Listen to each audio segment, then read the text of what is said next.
বন্ধুরা, মহাশূন্য থেকে ভেসে আসা রহস্যময় সংকেত চিনতে লড়াই চালিয়ে যাওয়া নাসা অবশেষে এক সমাধান সূত্রের খোঁজ পেল।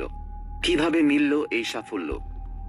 সৌরমণ্ডলের বাইরে এক অনন্ত মহাশূন্য বিরাজ করছে। সেই গভীর মহাশূন্য বা ডিপ স্পেসের সম্বন্ধে জানার লড়াই জোরকদমে চালাচ্ছেন মহাকাশ বিজ্ঞানীরা। অনেকদিন ধরেই মহাকাশ বিজ্ঞানীদের একটি বিষয় ভাবাচ্ছিল। মহাশূন্যের ওপার থেকে ভেসে আসা রহস্যময় সংকেত সম্বন্ধে তাঁরা কিছু জেনে উঠতে পারছিলেন না। নাসা তার দুইটি টেলিস্কোপকে কাজে লাগিয়ে এর সমাধান সূত্র খোঁজার লড়াই চালাচ্ছিল। আর তাতেই মিলেছে এক প্রাথমিক সাফল্য। আর তা থেকেই বিজ্ঞানীরা বোঝার চেষ্টা করছেন মহাশূন্য থেকে যেসব সংকেত ভেসে আসে তার পিছনে কি রহস্য লুকিয়ে আছে। ঠিক যখন ওই নক্ষত্র থেকে ছিটকে বেরিয়ে আসে ওই রেডিও ওয়েভ, তার 1 মিনিটের মধ্যেই সেই রেডিও ওয়েভ সম্বন্ধে জানতে পারেন নাসার বিজ্ঞানীরা।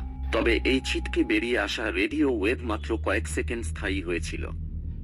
বিজ্ঞানীরা এটা জানতে পেরেছেন এই কয়েক সেকেন্ডে সেই রেডিও ওয়েভ যে পরিমাণ শক্তি বিচ্ছুরিত করতে পেরেছে তা সূর্যের থেকে বিচ্ছুরিত 1 বছরের শক্তির সমান। এই রেডিও ওয়েভ একটি লেজার রশ্মির মতো বিম তৈরি করতে পেরেছিল। এই অতি সামান্য সময়ের জন্য ছিটকে আসা রেডিও ওয়েভ পর্যালোচনা করেই মহাশূন্য থেকে ভেসে আসা রহস্যময় সংকেতের রহস্য উদ্ঘাটনে কিছুটা হলেও সফল হল নাসা। বন্ধুরা, মহাকাশ সম্বন্ধে নতুন নতুন আপডেট পেতে চ্যানেলটিকে সাবস্ক্রাইব করুন পরবর্তী ভিডিও দেখার জন্য।